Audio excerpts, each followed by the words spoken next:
Introduction à l'analyse de projets de production d'électricité avec RedScreen Expert. Première partie, démarrage et configuration de RedScreen Expert. La présente vidéo sert à démontrer comment analyser un projet énergétique à l'aide de RedScreen Expert. Bon nombre des caractéristiques du logiciel y sont présentées. Dans la première partie de la vidéo, je vais configurer le logiciel à partir d'une page de paramètres pour générer rapidement l'analyse d'un projet d'énergie photovoltaïque de 10 MW en Allemagne. Dans les autres parties de la vidéo, j'expliquerai d'autres pages du logiciel RedScreen en plus ample détail.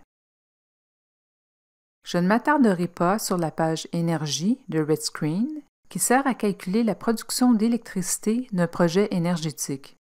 Cette page est l'objet principal d'autres vidéos. Si vous êtes déjà à l'aise avec RedScreen, mais que vous souhaitez apprendre à l'utiliser pour une technologie en particulier, vous pouvez consulter ces vidéos par l'entremise de la chaîne d'apprentissage virtuel de RedScreen. J'ai ouvert le logiciel RedScreen Expert. À partir de l'onglet Accueil, différentes options nous permettent d'amorcer une analyse de faisabilité. Bon nombre de ces options se trouvent dans la colonne Guide de démarrage, Options. Si je voulais commencer une toute nouvelle analyse, je pourrais cliquer sur Faisabilité. Cependant, il serait plus efficace d'ouvrir une analyse de faisabilité configurée à l'avance pour ce type de projet d'énergie photovoltaïque avec des cellules de saisie où apparaissent déjà des valeurs par défaut raisonnables. C'est ce que RedScreen Expert peut faire pour nous par l'intermédiaire de l'analyseur d'énergie virtuelle. Dans RedScreen, l'ensemble des valeurs par défaut décrivant un projet typique correspond à un archétype. L'analyseur d'énergie virtuelle choisit l'archétype en fonction de 4 éléments d'information: le type d'installation, le type de technologie, la taille du projet et son emplacement. Par défaut, centrale électrique et photovoltaïque sont déjà sélectionnés lorsque j'ouvre l'analyseur d'énergie virtuelle. Je n'ai donc rien à changer car il s'agit des choix correspondants à mon projet. Cependant, si d'autres technologies m'intéressaient, je pourrais changer mon choix à partir de la liste déroulante de la cellule Type. Je dois toutefois ajuster la taille du projet car la valeur par défaut est 10 kW et mon projet est de 10 MW. Dans la liste déroulante, je constate que différents choix entre 10 kW et 1 GW me sont offerts. Je sélectionnerai 10 MW, ce qui correspond à la taille de mon projet. Maintenant, il ne me reste qu'à indiquer l'emplacement de mon projet. Supposons que mon projet est situé près de Munich, en Allemagne. Je peux saisir Munich dans la boîte de recherche ou je peux glisser la punaise de mon projet à l'endroit de mon choix. Il peut être utile d'activer l'aperçu satellite afin d'avoir une idée de l'utilisation des terres à l'endroit sélectionné. Vous remarquerez qu'il y a 5 étoiles jaunes dans la partie supérieure, à droite de la boîte de renseignements sur l'installation. Celle-ci indique à quel point l'archétype est complet. En déplaçant le pointeur sur les étoiles, une légende permettant d'interpréter le nombre d'étoiles apparaît. Un archétype d'une seule étoile indique que seules des données sur le climat sont disponibles pour le lieu que vous choisissez. 2 étoiles indiquent que des données climatiques et de comparaison sont disponibles.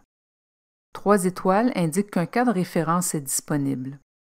4 étoiles indiquent qu'un cas proposé est disponible en plus des autres données précédemment mentionnées. Un archétype de 5 étoiles correspond à une description complète et indique que même les surcoûts sont disponibles pour le cas proposé. De nombreux projets énergétiques ont un archétype de 5 étoiles qui leur correspond. J'ai fourni à l'analyseur d'énergie virtuelle toutes les informations dont il a besoin. Pour confirmer mes choix, je télécharge l'archétype sélectionné dans l'analyseur d'énergie virtuelle en cliquant sur le bouton « Calculer » indiqué par un crochet dans un cercle vert. L'écran de l'analyseur d'énergie virtuelle se ferme et RedScreen Expert prend quelques secondes pour configurer mon analyse. Lorsqu'il a fini, je peux voir, en cliquant sur les différents onglets en haut de la page, que j'ai une analyse de préfaisabilité complète pour un projet de 10 MW près de Munich. Avant d'aller plus loin, je vais configurer le logiciel de sorte que les entrées et les résultats soient traités de façon avantageuse pour moi et appropriés au projet en Allemagne. Pour ce faire, je me rendrai à la page Paramètres sous l'onglet Fichier. La page des paramètres s'affiche. Je configure le logiciel en modifiant les paramètres. La liste des paramètres est divisée en deux parties. La première, au haut de la page, intitulée Paramètres, mode visionnement, est accessible à tous les utilisateurs du logiciel. Puis la deuxième, au bas de la page, intitulée Paramètres, mode professionnel, n'est accessible qu'aux utilisateurs abonnés au logiciel. Il y a deux colonnes de valeurs relatives aux paramètres. La colonne à gauche, intitulée Par défaut, présente les valeurs par défaut qui seront appliquées pour chaque analyse ou action future pertinente. La colonne à droite, intitulée Courant, présente des valeurs qui priment sur les valeurs par défaut, mais qui ne s'appliquent qu'à l'analyse en cours. En général, la modification d'un paramètre dans la colonne Courant engendre immédiatement un changement dans l'analyse existante, et ce changement est maintenu jusqu'à ce qu'une autre analyse soit amorcée. RedScreen reviendra alors aux paramètres par défaut. Par exemple, si je choisis l'euro comme devise dans la colonne Courant, je constate que le symbole de dollar à la page Coût est immédiatement remplacé par le symbole euro.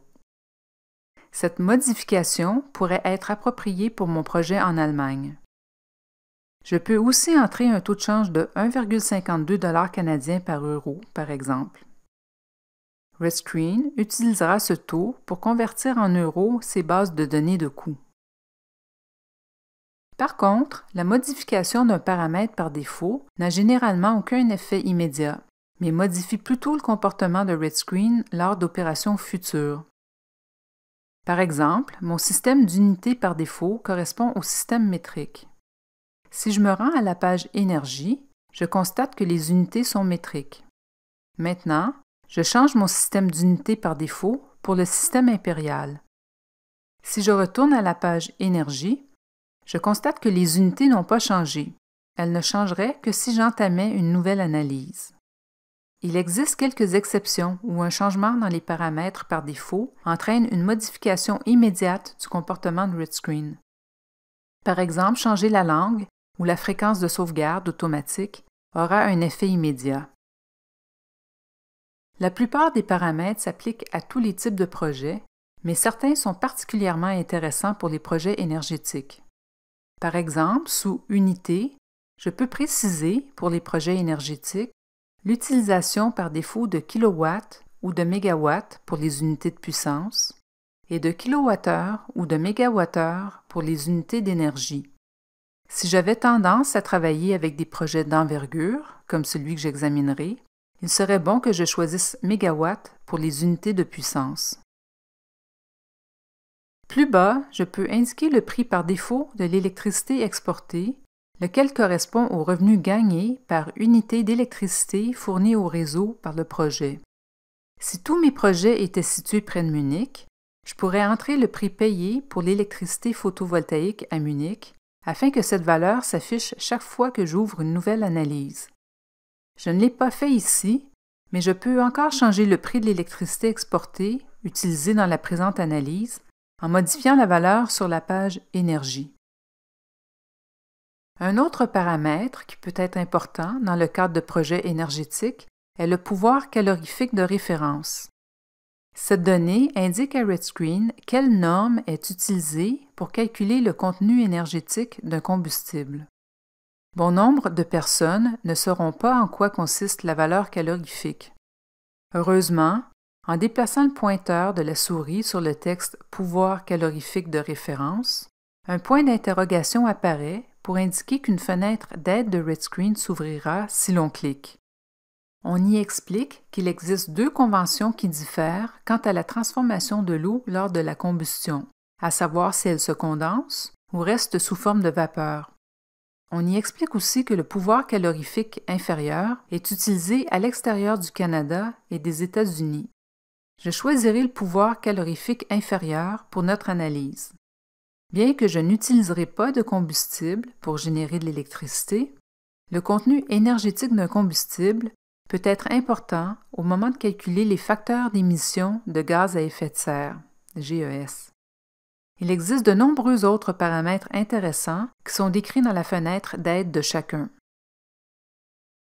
J'ai désormais une analyse de préfaisabilité pour mon projet d'énergie photovoltaïque de 10 MW selon la devise et la convention que j'ai choisie.